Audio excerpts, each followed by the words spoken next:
Hello, everyone, and welcome back for today's anchor presentation for our redress theme. My name is Natalie Lim Picard, and I will be your host for this session. Before we start, I have the opportunity to present our final 2022 Heritage BC Award. So please join me in congratulating our Lifetime Achievement Award winner, Jim Wolfe, a historian and heritage conservation professional. Jim Wolfe is being recognized for his more than 30 years of dedication to the heritage of Burnaby and New Westminster, and his contribution to the heritage profession in British Columbia. His achievements include making community voices and stories accessible through research, websites, publications, and programming. Jim approaches his historical writing by revealing truths and ensuring justice for marginalized groups and respect for those that have come before us. As Burnaby's heritage planner, he had a tenacious and creative approach to conservation and guided numerous restoration projects, including the Fair Acres Estate in Deer Lake Park. A longtime resident of New Westminster and the former president of the Heritage Preservation Society and Heritage Foundation, Jim authored Photographic History of the City and a Commemoration of Families of Chinatown.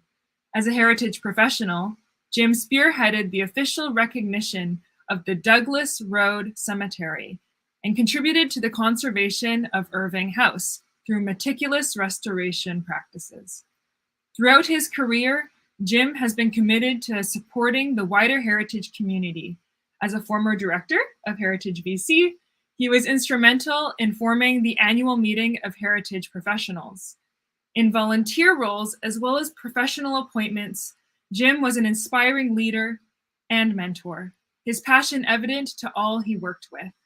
Jim Wolfe's contribution to the field of heritage conservation is significant and forms a legacy that will continue to benefit the province for years to come. Congratulations, Jim, and thank you for your contributions to heritage in BC for these past decades. Now, before we begin, I'd like to acknowledge that as an organization of provincial scope, Heritage BC and the BCMA recognize that our members, today's presenters, and attendees occupy the lands and territories of Indigenous peoples. We asked you all to reflect on the places where you reside and work, and to respect the diversity of cultures and experiences that form its richness. I am joining today from the unceded lands of the Musqueam, Squamish, and Tsleil-Waututh Nations in Vancouver. As I mentioned, my name is Natalie. I'm your host for today, and I am the Heritage Program Coordinator at Heritage BC. I go by the pronouns she, her, and for a visual description, I am a mixed race Chinese and white person in my late 20s. I have long dark hair in a bun, and I wear glasses. Thank you for joining us today. A little bit of housekeeping before we begin. We will record this session and make it available to attendees afterwards, as well as the public on YouTube. Please use the chat feature to ask questions, receive tech support, or make comments. The chat feature is located to the right of this window, and please log into YouTube so that you can start typing away. In an effort to improve accessibility, we have an ASL interpreter and automated closed captioning available. ASL interpretation for today's session is sponsored by EOS. Thank you for your support. And now, without further ado, I'd like to welcome our moderator, Miranda Jimmy, who is introducing today's speaker. Over to you, Miranda. Thank you, Natalie. My name is Miranda Jimmy. I am a member of Thunderchild First Nation and join you today from Amiskwaci, Waskahikan, in the heart of Treaty 6, known to many as Edmonton. My pronouns are she, her, and I'm sitting in my home office. I have long dark hair and beaded earrings, and behind me you'll see a plant and a window and a desk. I'm honored today to introduce you to an esteemed colleague in the work of truth and reconciliation, a national leader in this work who has been doing this for decades, and I'm proud to call him my friend. Moran is currently the Associate University Librarian of Reconciliation at the University of Victoria, but many of you, including me, will know him as the former director of the National Centre for Truth and Reconciliation at the University of Manitoba. That's the formal introduction. The informal one, I want to tell you a little story about Ry and how we first met. I first came across Ry when he was hosting and part of hosting the Truth and Reconciliation Commission's final national event in Edmonton in March of 2014. About a year and a half later, after the National Centre was created, Ry was on a national tour and stopped in Edmonton doing consultation with survivors and intergenerational survivors, getting input on how to share the records that were collected through the TRC. At the event here in Edmonton, as an intergenerational survivor of residential school, I had an opportunity to meet him and share a little bit of my story. My dad attended residential school and doesn't speak about his experience. And that's the experience of many other intergenerational survivors, is the story is hidden, it's not talked about, and in some cases it's hearsay or stories that are told, and no one knows if it's truth. The records that were collected through the TRC that now live at the National Centre tell that truth in a factual way and prove that those stories and experiences are truthful and need to be honored and respected.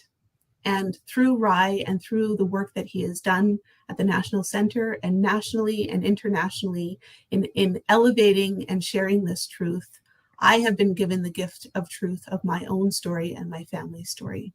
And because of that, my heart and his heart are connected. So without further ado, I want to introduce Ry. Thank you. Wow.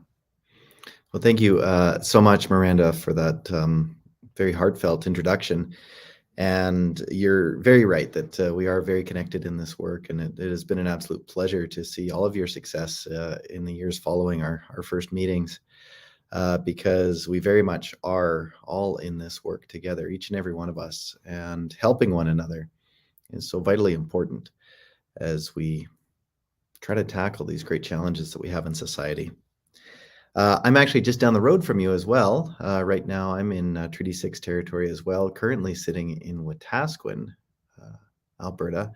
And over the last couple of days, I've been doing some very important heritage work, actually visiting with the former commissioner of the Truth and Reconciliation Commission, Wilton Littlechild, at his offices down at Maskwacis.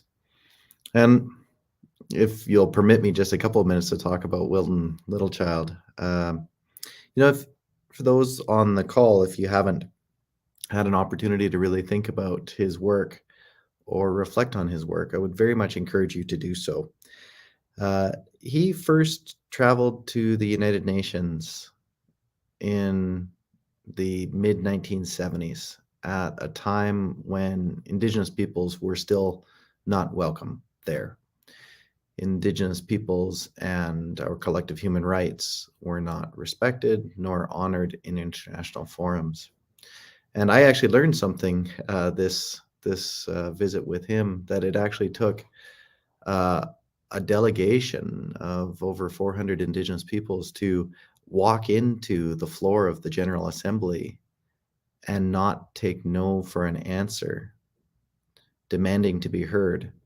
That resulted in some of the early committees that were formed that ultimately led to the creation of the UN Declaration on the Rights of Indigenous Peoples, that have ultimately ended up in the establishment of legal frameworks here federally and in the province of British Columbia. Vitally important human rights frameworks that help us all on this path of peacemaking, of truth and reconciliation, and of moving away from the great harms that have been inflicted. I myself, you heard my name, it's Ry, Dishnakas Wapikanu, Mikanakdodem. I am Métis. I go by him pronouns.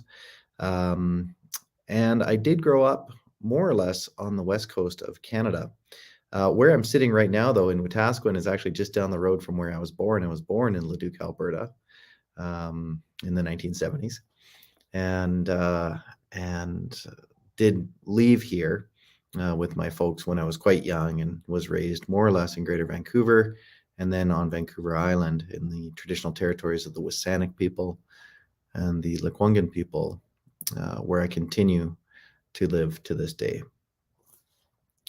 As Miranda alluded to, this work of truth and reconciliation is painful sometimes. It's very, very difficult. So if there are any survivors in the audience, I will encourage you to take good care of yourself as we have the conversation that we're having. And a general reminder, there are supports in place to help you and your families should you need it. So, truth and reconciliation, this is a little bit about my journey. Talked about where I was raised, where I was born. As I said, I am a Métis person. In or around 2009, I started having a very significant conversation with the Truth and Reconciliation Commission, and later found my way to Winnipeg, where I lived for over a decade, working both for the TRC and later the National Centre for Truth and Reconciliation as its founding director. You know, last night I was visiting with some folks, and they asked me a question about, why do you do this work? And I do think back to the interview that I was even in with the commissioners, and some of the words that I spoke at that time, and I did say at that time, and I would say them just as strongly today, that this work of truth and reconciliation is some of the most, if not the most important work that we can be doing as a country. Because when we sit in the presence of survivors' truths, and as we think hard about the definition even of reconciliation that was given to us by the TRC, we are compelled to think about how we're in relationship with each other, how we're in relationship with our pasts, our present, and our futures. And we are also forced to reflect on how we're in relationship with the land itself. The establishment of respectful relationships tells us that we still have a lot of work to do. And this work of heritage preservation or truth-telling or sharing knowledge, sharing truth, is so vitally important in all of this, because as we share our truths, as we begin to embrace the human rights that Indigenous peoples hold inherently, we begin to create space for these truths to be much more visible in society and much more present in society, which in turn helps us understand much better what it means to live in these lands, what it means to be a Canadian, what it means to hold responsibilities to even things such as our Constitution and other governing documents that affirm and set out how we're in relationship with each other and how we're intending to live to one another. So this work is really important. And that's where I think, we can remind ourselves, even at the outset of this presentation, that each and every one of us have been called to action in this space. The TRC very intentionally issued its calls to action as a verb. It said that, we are called upon, we are challenged to listen very hard to those calls to action and conduct the work that is necessary. One of those calls to action, of course, was the call for the creation of the National Inquiry into Missing and Murdered Indigenous Women and Girls. And there's been a number of moments over the last month that have reminded us just how critically important that inquiry was. And so too did that inquiry issue calls for justice this time, saying that unless these calls to justice are implemented, essentially we will continue to live in an unjust society. So the question about what type of society we want to live in, how we want to establish and maintain our futures and our respectful futures is very much at the heart of all of this work. So a big part of the truth, of course, is the recognition that Canada has an absolutely dismal human rights record. There's no sugarcoating Canada's human rights record when we look at the treatment of Indigenous peoples, First Nations, Inuit, and Métis. This map is rather outdated now, in fact, because since our time with the Truth and Reconciliation Commission, there have been many other class action lawsuits that have been launched, and major compensation processes entered into by the federal government to compensate various forms of survivors for the harms inflicted upon them and the abuse of their human rights and the theft of their inherent rights, essentially.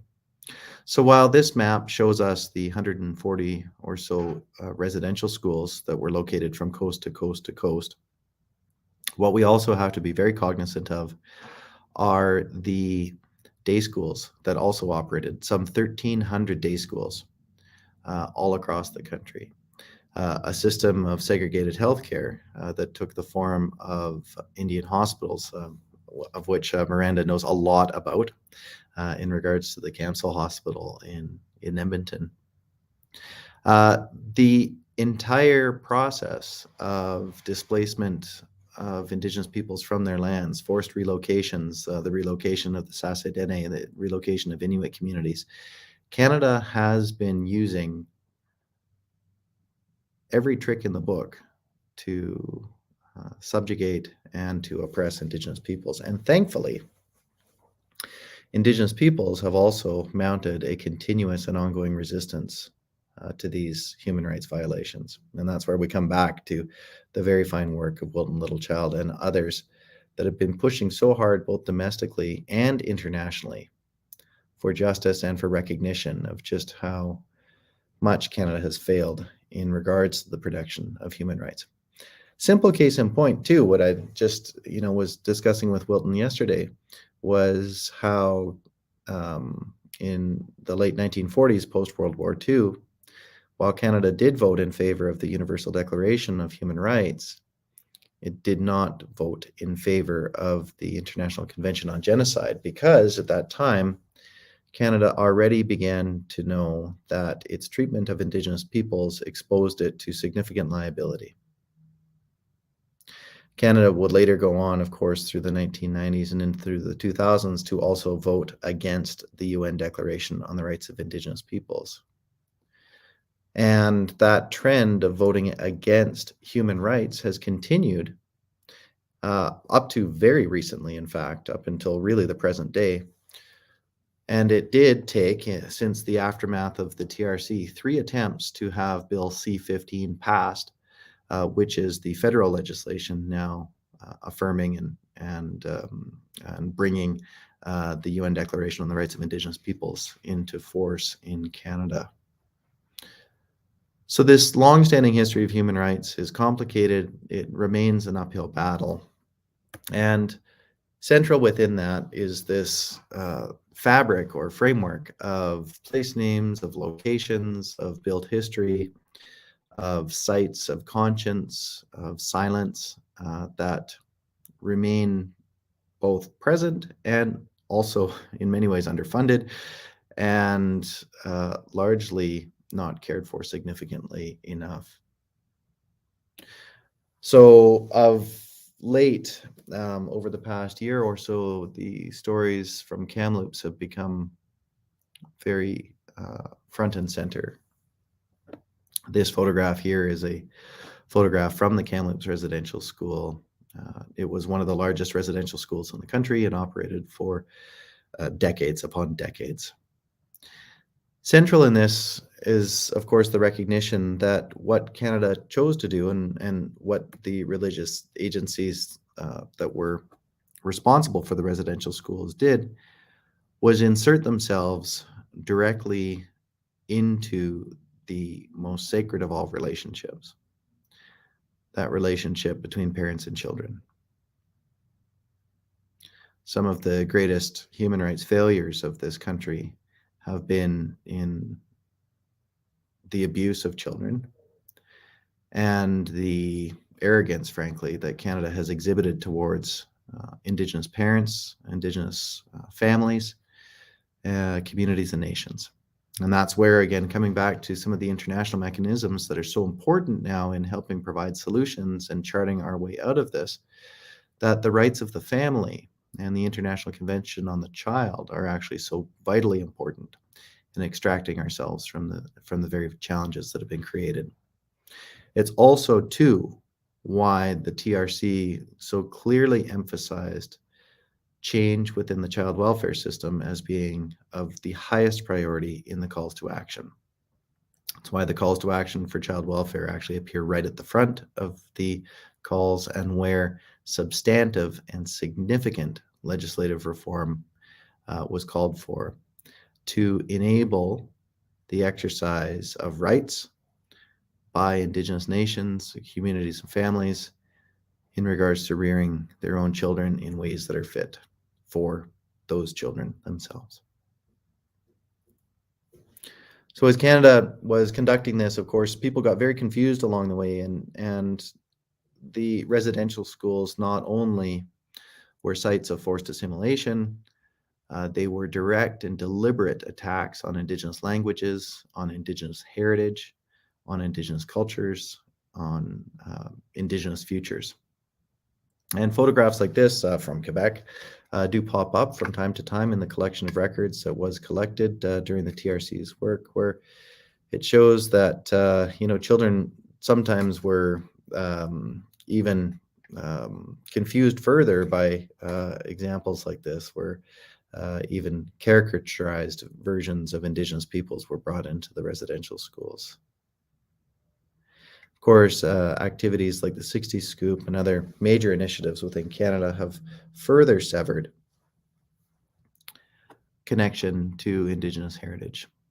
So the solution and the work, of course, must be and can only be found through the deliberate and intentional and hard work to see and realize the great resurgence of Indigenous nations and communities and identities, to see and hear Indigenous languages be spoken again broadly across this country, and to ensure that when we engage in discussions around heritage, that we remember that Canada has a significant debt it owes to Indigenous peoples, because it is and has been complicit in not only the attack on Indigenous heritage, but in the long-term undervaluing or systemic undervaluing. And therefore, we have extra responsibilities in regards to the protection and promotion and valuing of Indigenous heritage today.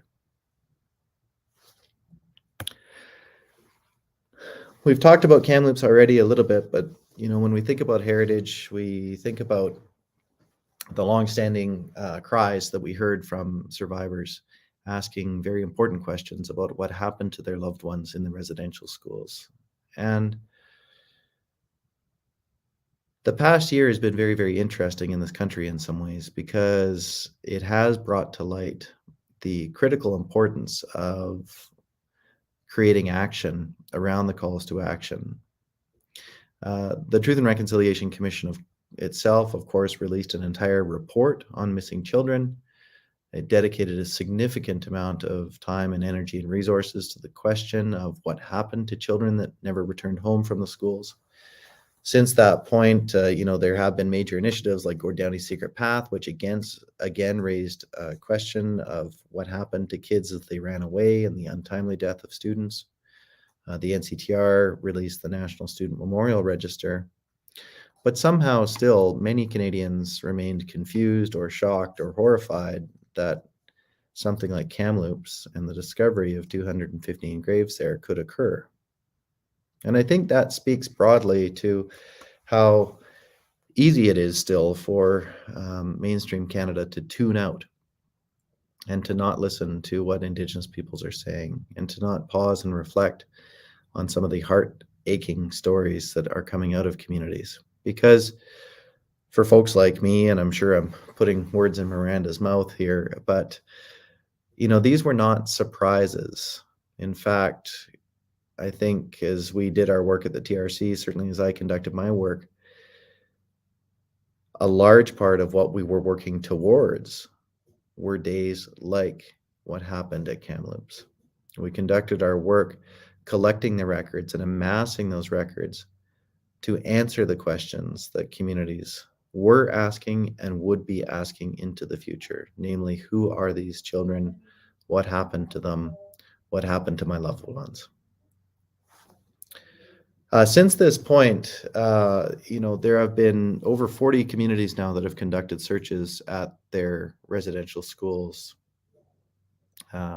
If you are interested in tuning in, there's been a very important podcast that's just been released by CBC journalist Duncan McHugh, former APTN journalist Martha Troyan, on this school, the Cooper Island School, which, as it says here, known as Canada's Alcatraz, but has the quite horrible distinction as being one of the schools with one of the highest death rates. And this particular school is particularly interesting, I think, as well, because what I saw transpire, at least over the course of the past year, was many questions being asked. Okay, well, what happened at Kamloops, and who was there, and who ran it? Who were the religious entities that were responsible for this organization?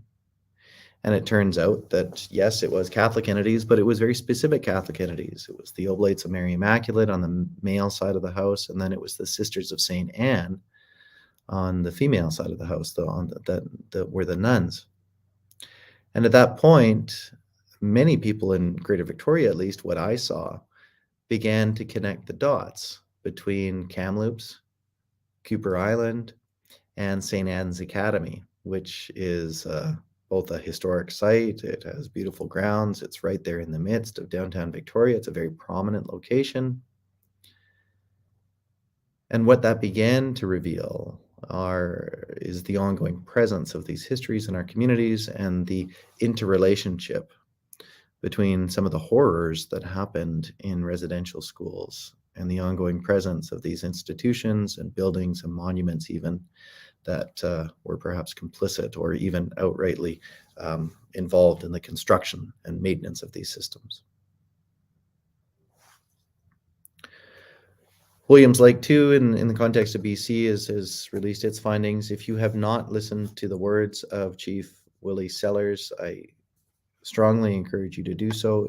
He provides one of the most powerful summaries of residential school history that I've heard in a long time. If you listen to it, you will hear absolutely horrible things that occurred in the school. And while some of them may seem unbelievable, I will also say that based on my experience and based on what I've heard across the country countless times now, everything that he says in his remarks are absolutely true. And survivors have been continuously and remarkably accurate in telling their truths and the evidence later emerging to support those truths. So in the case of Williams Lake, he recounted many of the stories of what happened to babies that were born in the schools as the product of rape and other terrible violence inflicted upon young children in those schools. And sadly, those are stories that we've heard in countless locations across the country and represent a very somber part of our heritage that we also need to acknowledge and recognize on a collective basis.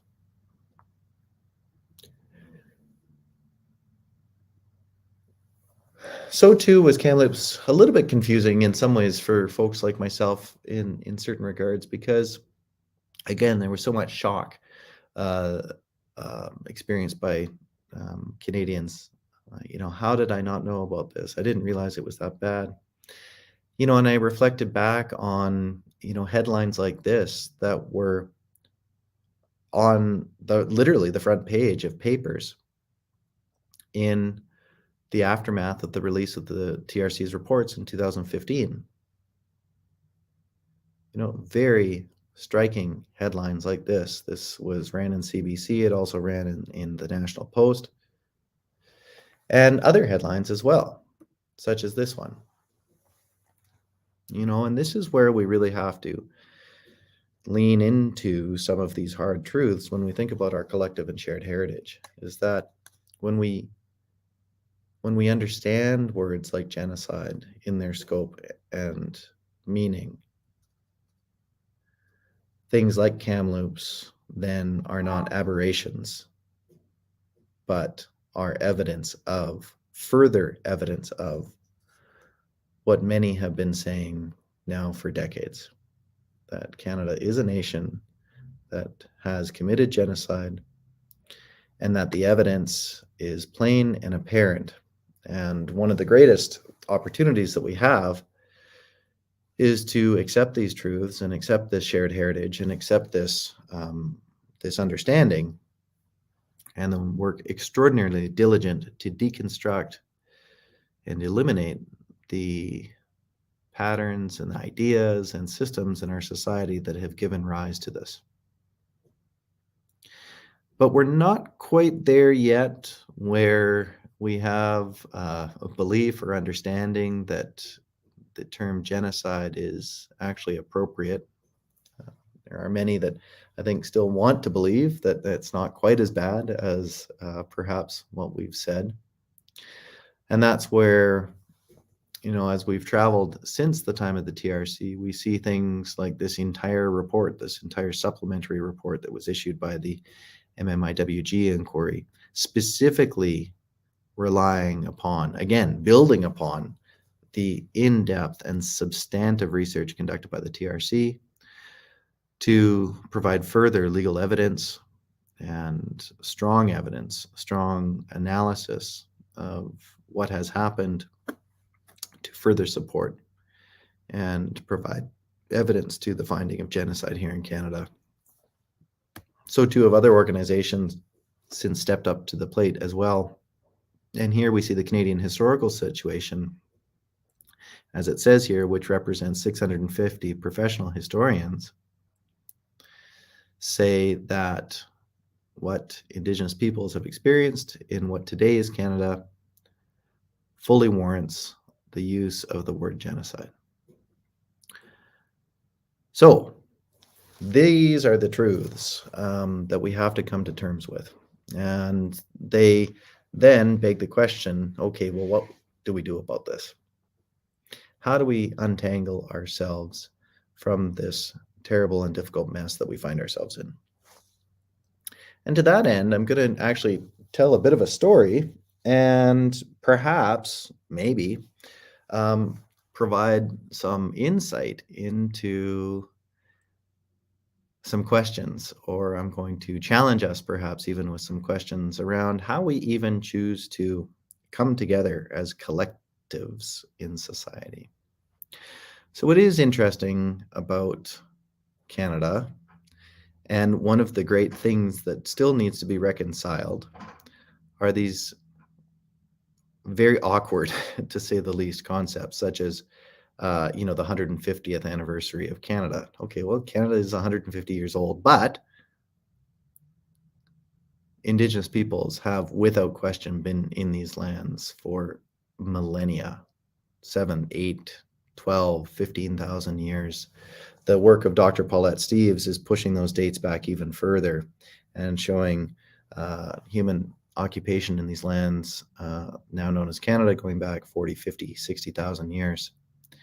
And in the case of people like Dr. Paulette Steeves, she has over the years come under intense criticism for some of her work, but her work has largely been focused on trying to reconcile these confusions that we still have, and to better answer the question, how long have Indigenous peoples lived here in these territories?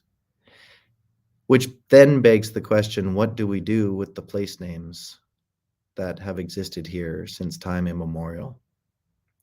Up on Haida Gwaii right now, this is taking additional steps. Haida Gwaii, of course, once upon a time was called the Queen Charlotte Islands, named after really a foreign queen.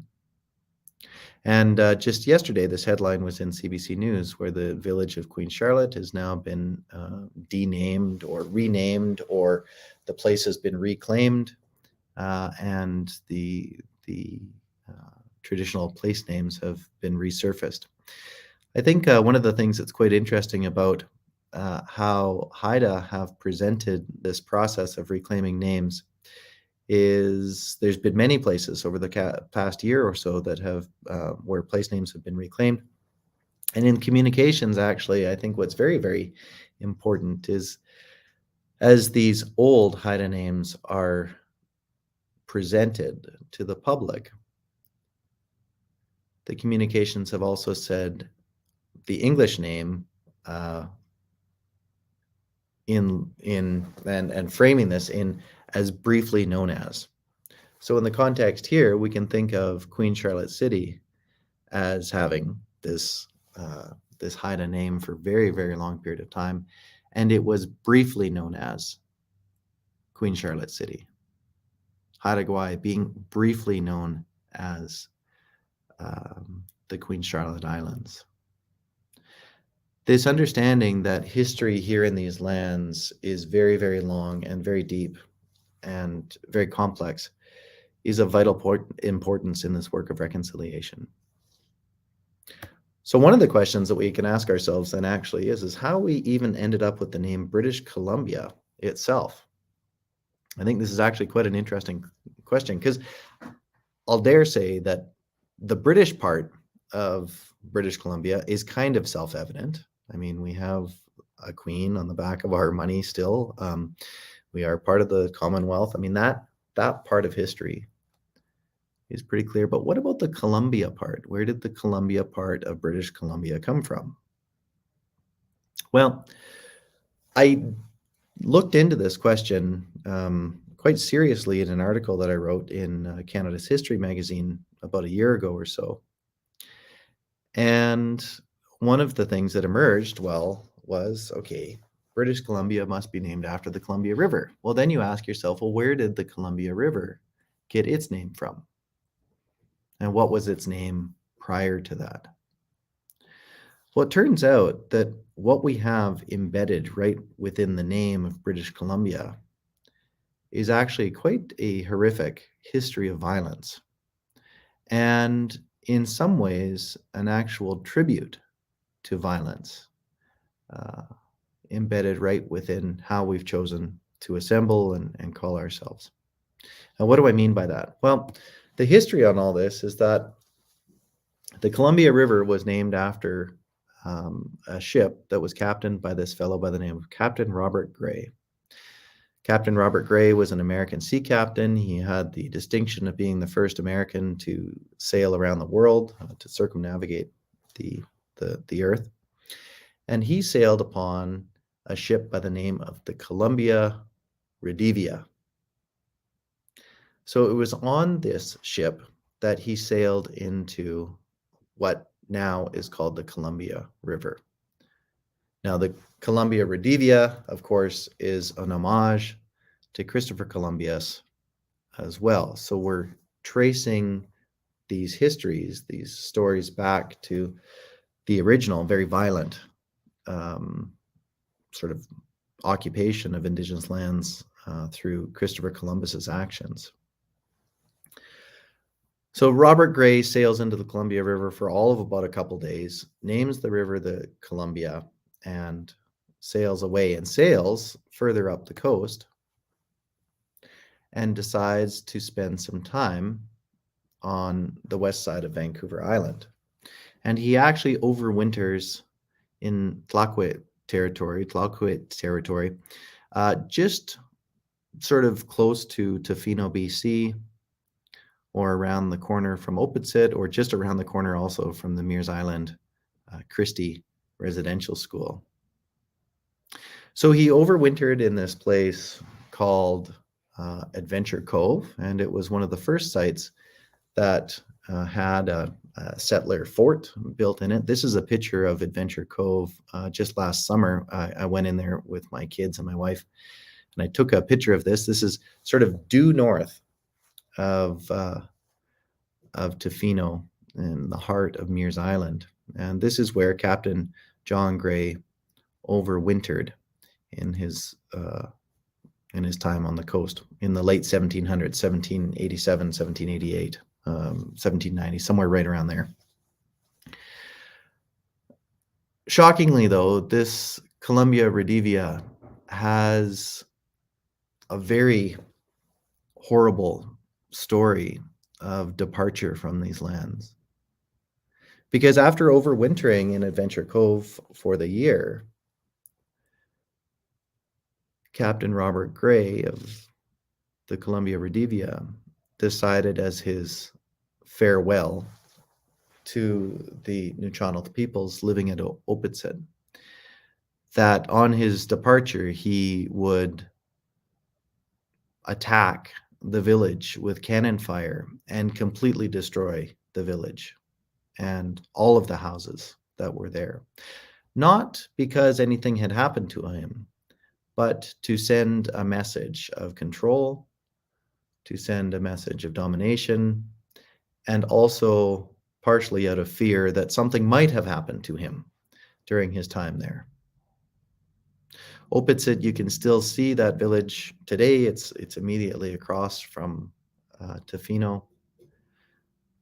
But the name of the ship that we have right in the very name of our province has this history of violence built right into it. This is where the Columbia in British Columbia comes from. Even at that time, it was viewed as being quite a horrific set of actions. And John Boyd, who maintained the journal of this particular ship, said actually that Gray had let his passions go too far. You can see the citation here and where you can access this journal.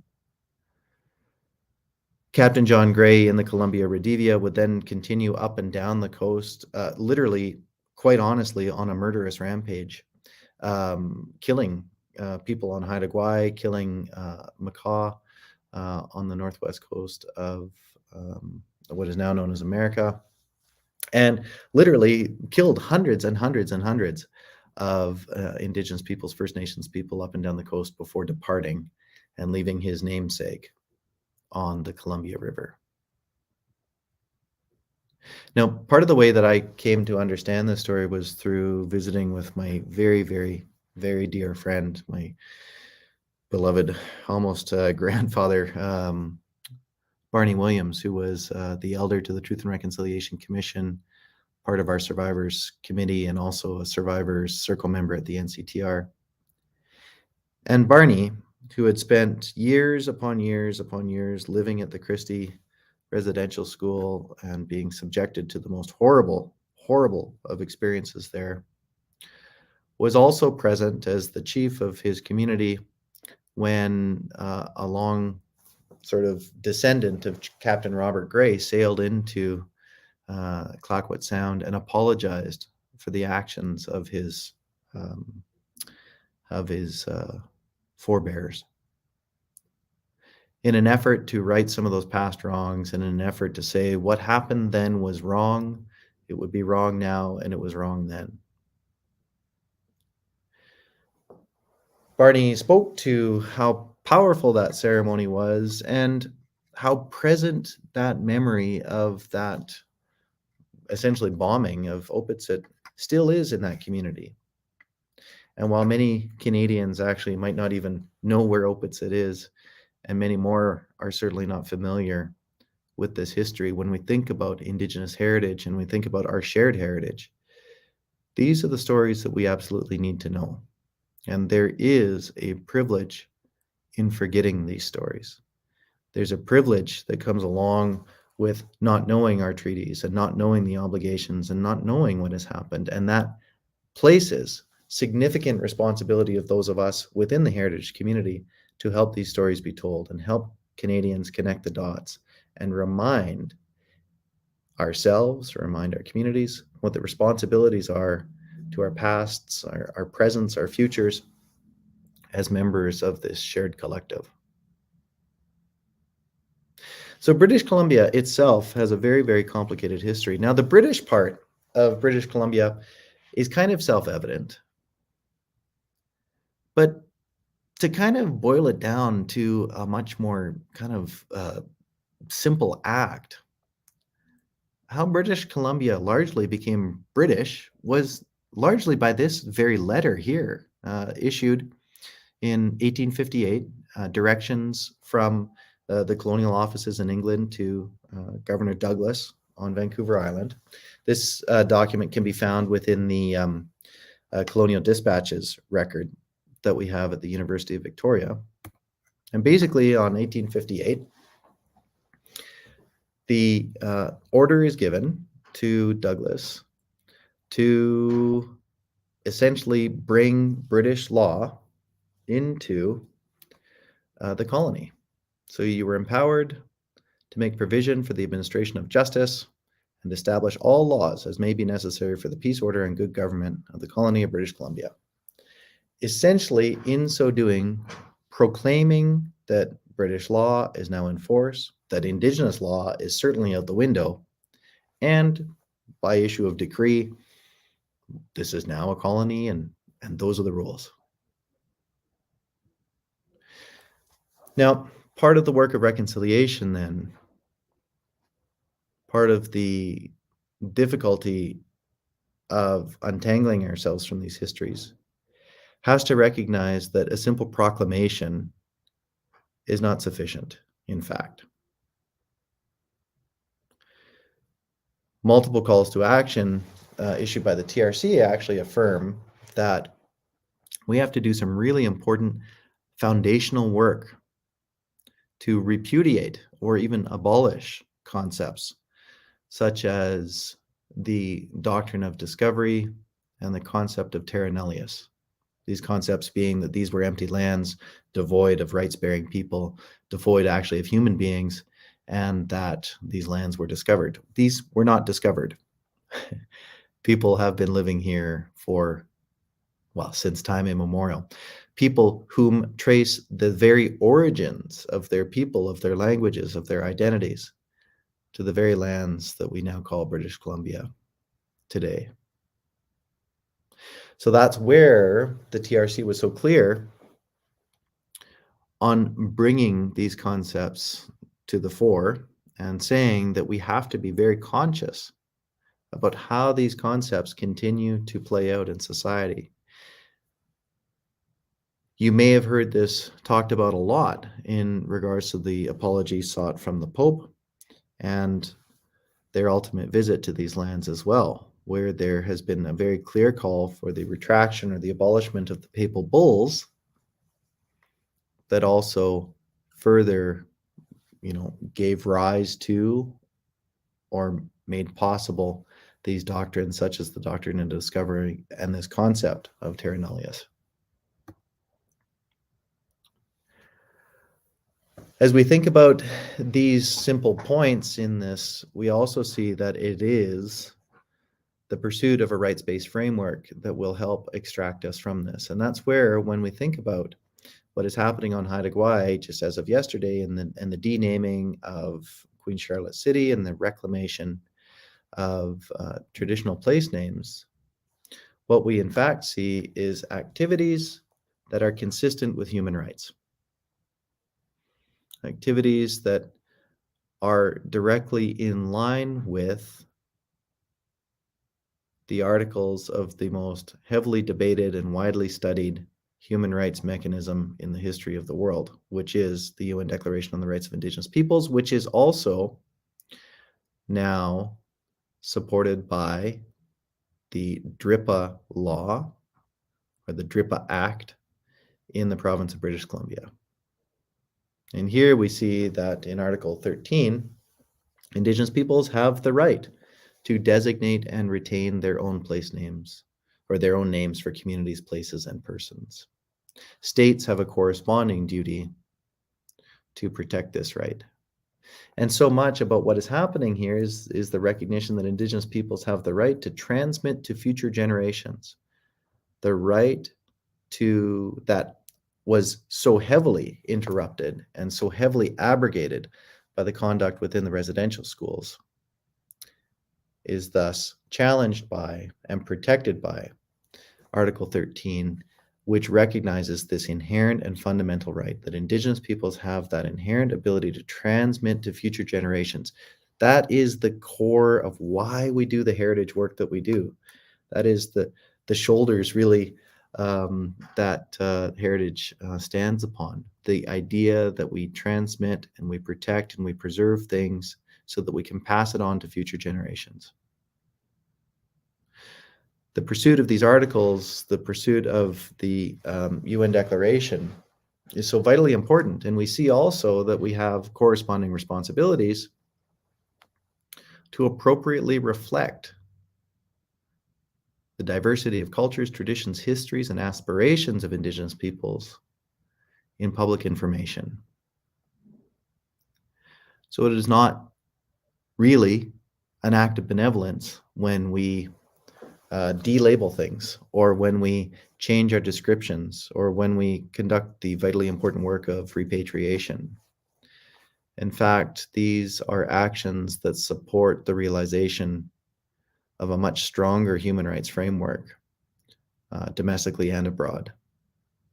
And there are many important teachings that we can rely upon in this regard. You know, the idea that if we do not fully protect human rights, we actually weaken the overall framework of human rights is very much at the heart of this. And we know as a result that Canada will not be the country that it should be. It will not truly be a strong country until we ensure that human rights are protected and extended to each and every single member of society, especially those that have not enjoyed the protection and valuing of their human rights up to this point. So we have some hard work to do. I mean, these are complex questions. And I think, you know, when I think about a name like British Columbia, I mean, I don't have the answer to what a name could be, but I think we should be asking the question, is this the history? Is this the heritage that we think we should be celebrating now? Knowing now what we know about how that river was named, how that district was formed, what is embedded within that, literally the history of murder and violence that is enmeshed right within that concept of Colombia. Is that how we want to assemble as a populace? Is that how we want to define and share our collective identity with the world? These are the conversations we need to be having, and we need to think hard about the presence of submerged histories, the responsibility to tell these submerged histories, the responsibility to learn and understand and help these submerged histories to be present and included in our society. So as I started with in the beginning, I recognize that some of what we've talked about is difficult. Certainly, again, a reminder that there are supports in place if you ever do need them. And really, I think if anybody needs support, you can always reach out to this number. It is there to help many, many people. So with that, I thank you very much. Thank you for listening to me, and I look forward to taking a few questions now. And thank you for your time. Thank you so much, Rye.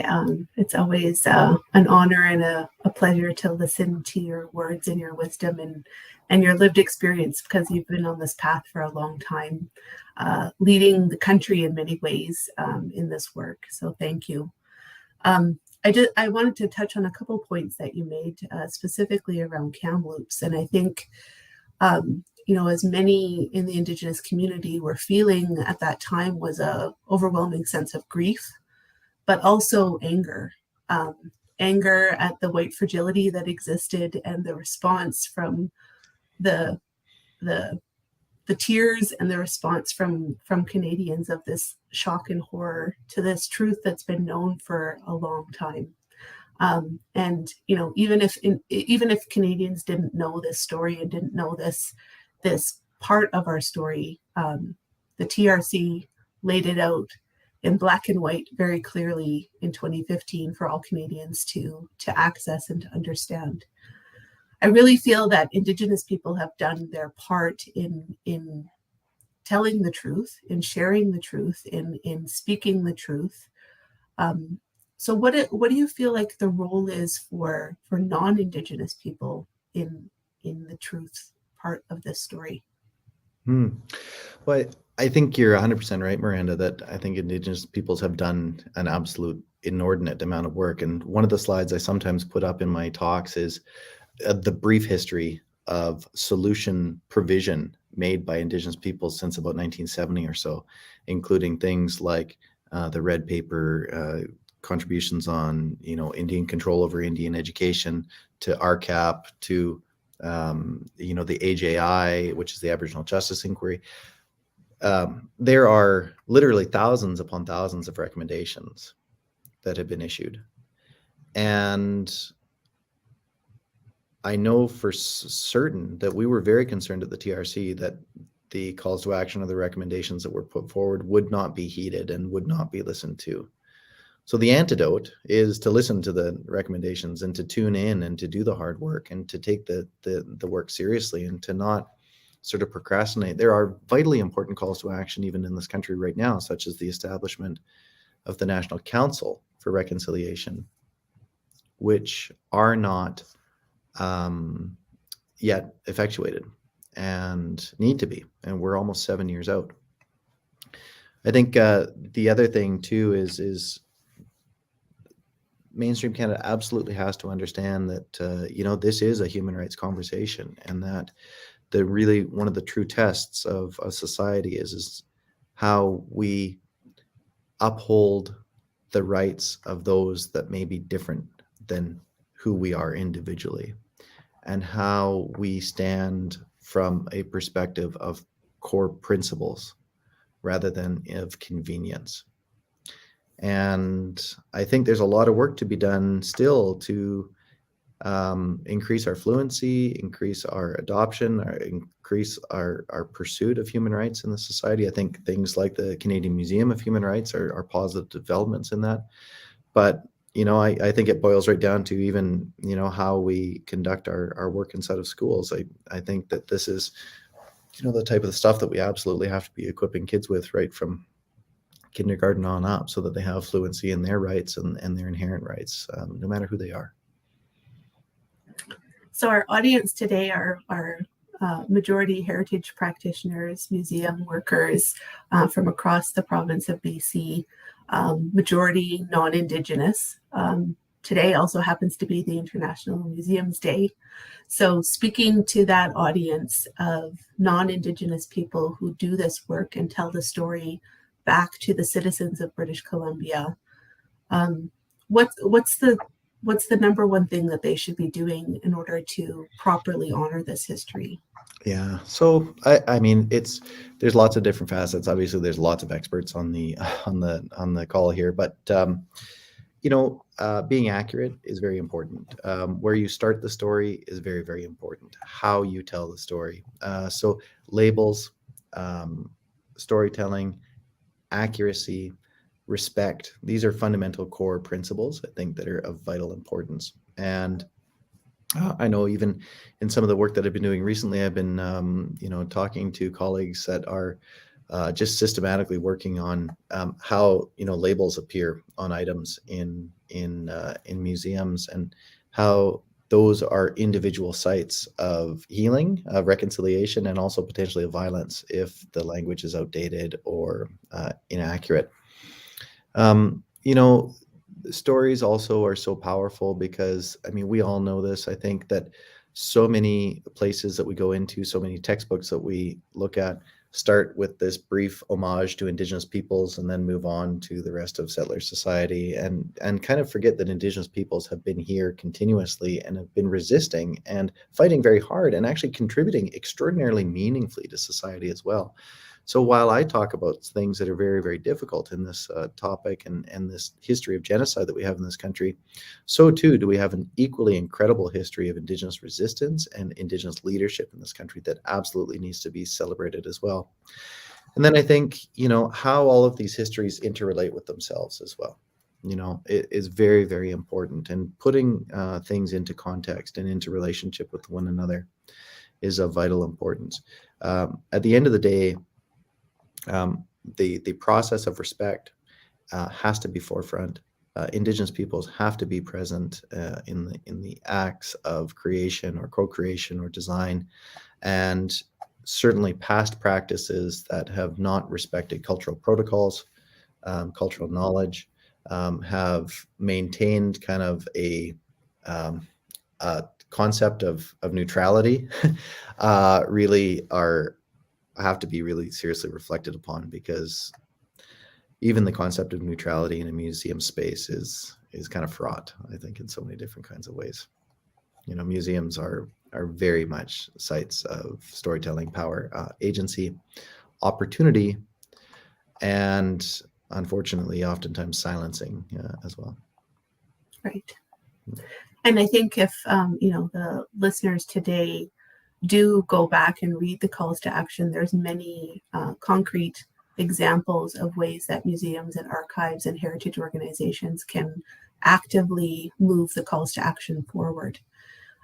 Call to action number 78 calls on the federal government to commemorate residential school sites.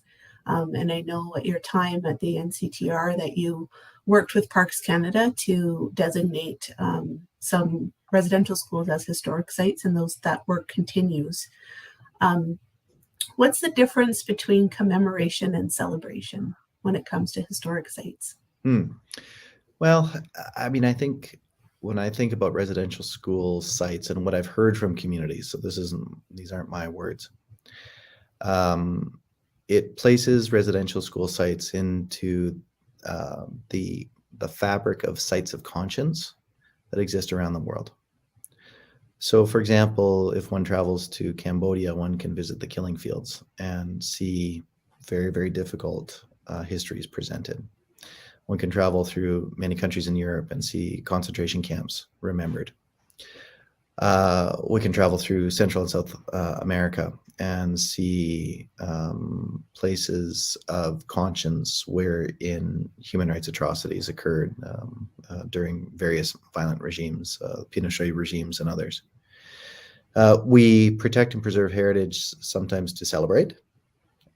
Maybe that's a Stanley Cup. And then we protect and preserve history also to say, never again will we allow these atrocities to occur. Never again will we allow the social conditions that enabled these crimes to occur. In so doing, we also say we will never forget, and we will remain continuously on guard and vigilant against the reemergence or reoccurrence of these terrible atrocities. That's where, from what I've heard from communities, the preservation of residential school sites, where appropriate for those communities, is so vitally important, because we know still that there's lots of forces in Canada that seek to undermine or deny or even believe that residential schools were as bad as they were. There's been some very high profile examples of that, such as Senator Lynn Biak, not too recently.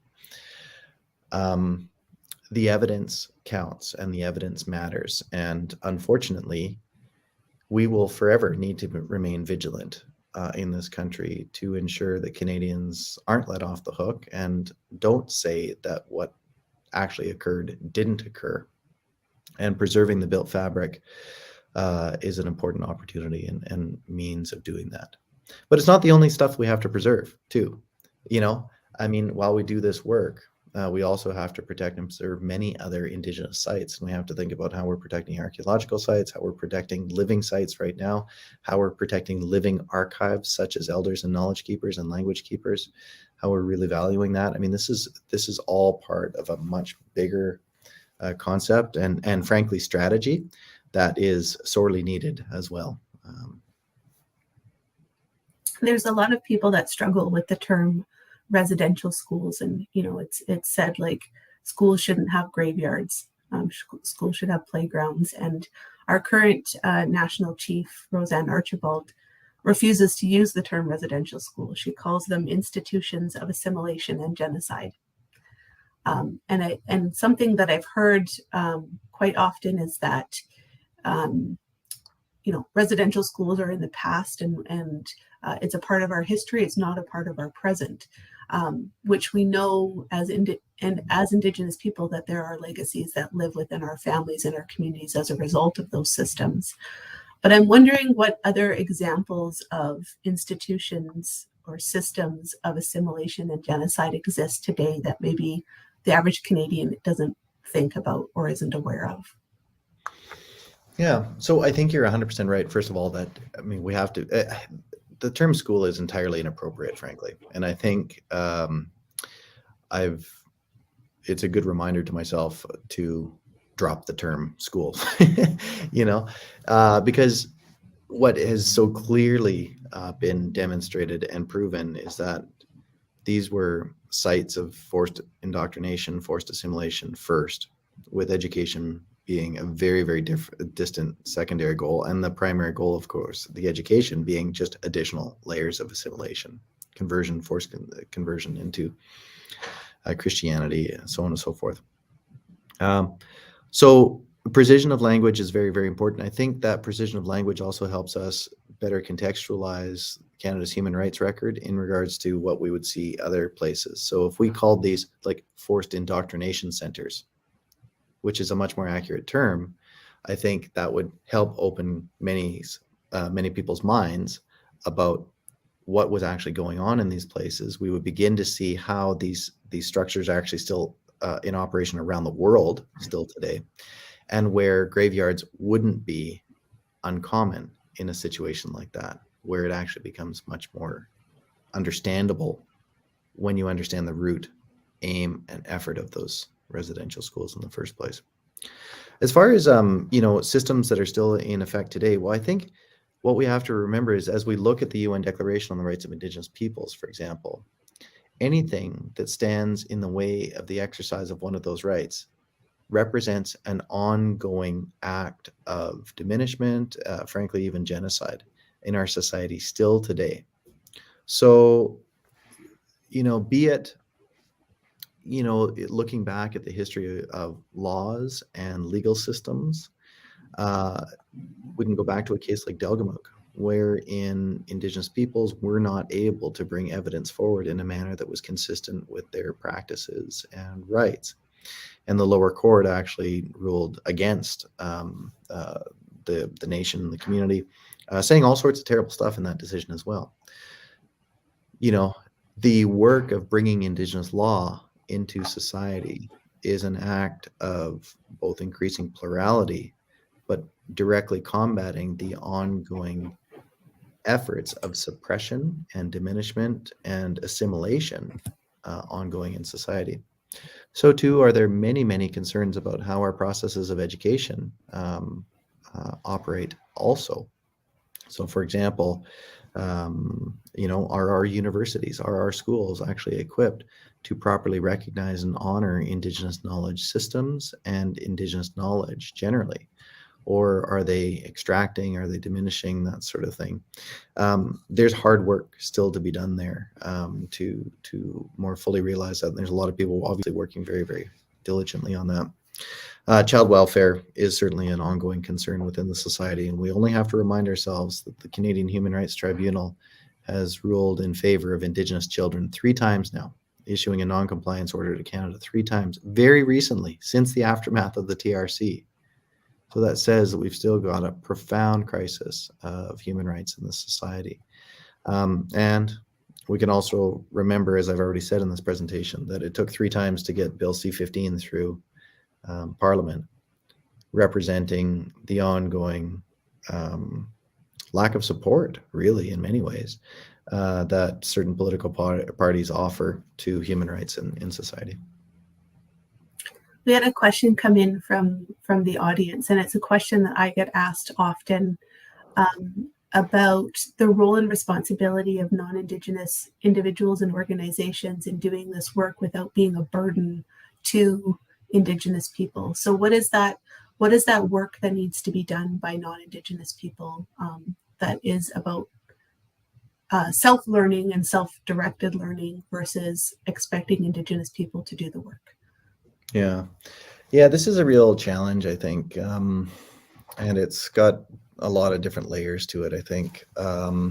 So, I mean, the first thing you can remember is that, as we've already talked about in this conversation, I mean, Indigenous peoples have already offered lots of really great information to non-Indigenous peoples. So one of the first things we can do is just lean into that information and not ignore it. So spend the hard time necessary to learn and become informed and to work on yourself. Um, there are reports, there are movies, there are books, there is films. As you work on that, you develop your cultural fluency and you develop your cultural acumen and you develop your intercultural communication as well. And that's very, very important. And that's where, for example, Call to Action 57, issued by the TRC, speaks very clearly on the things that we need to be working on as learners, collectively as a society, as public servants. So Indigenous law, history of Aboriginal Crown relations, then skills-based work in anti-racism, intercultural communication, conflict resolution. These are all things that you can be doing. Really paying attention to concepts of white fragility is very, very important. One of the things that, if we don't lean into these hard conversations, then it's Indigenous peoples that are still burdened with the hard conversations, I think. So yes, it's hard work. Yes, some of the stuff is difficult, but if we don't do the hard work, then it's not going to happen. So, you think about some of the really important work that even happened during the civil rights movement in the United States. Oftentimes it was, and still remaining ongoing, it's oftentimes being willing to stand into the conversations and stand up against injustice when you see it happening, when Indigenous peoples aren't in the room, in fact, that is so important. And I don't know, I've said it before, it's a little bit simplistic, but Charles Schulz, I think the guy who wrote the Peanuts cartoon, said, a friend is somebody who speaks nicely about you when you're not in the room. Right? Murray Sinclair would go on to say, one of the most important things that we can do is be friends, right? Be friends to one another and understand what the needs of, others are. So speak nicely about Indigenous peoples when they're not in the room. And if there's something that is said that is unkind or is counter to Indigenous rights or counter to healing or reconciliation or counter to Indigenous futures, then speak up about that and be a friend and use your voice with strength. Yeah, one of the quotes that I often refer to from the executive summary of the TRC is, the way we talk to and about each other must change. Mm-hmm. That's really what it comes down to. Mm-hmm. I appreciated your comments and the history on the term British Columbia, because our next session is on renaming and the challenges that come with that within the heritage sector.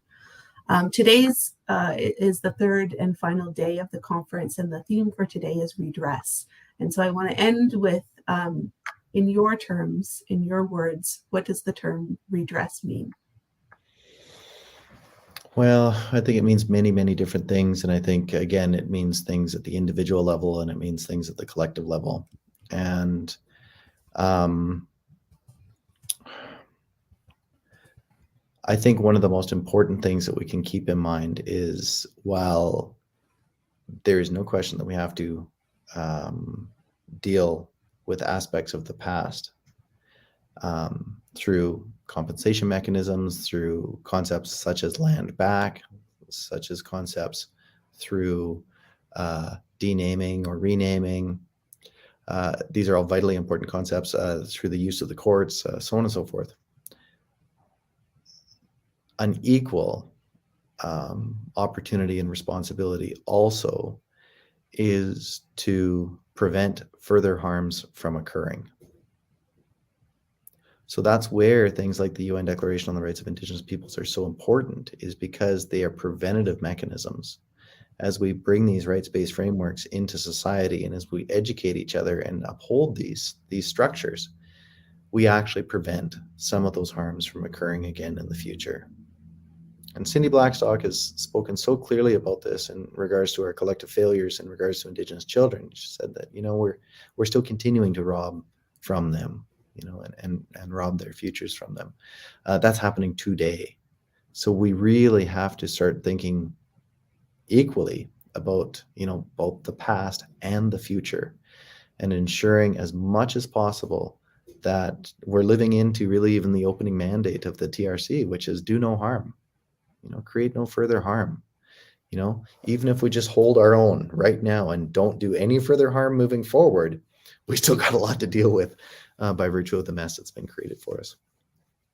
So that's where those skills-based work, the anti-racism work, the intercultural work, the understanding our opportunities for friendship, the entering into and maintaining respectful relationships, so vitally important as being a harm prevention mechanism.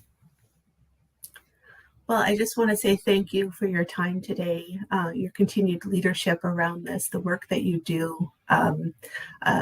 A couple of years ago on the 5-year anniversary, you and I sat in conversation. And so I'm just grateful for the time that you give to educate others and continue to educate me. So thank you. I raise my hands and say thank you. We'll bring on Natalie now just for some final words to close off.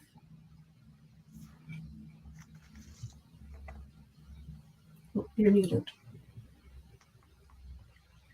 Sorry about that. I was just saying thank you to both Rai and Miranda.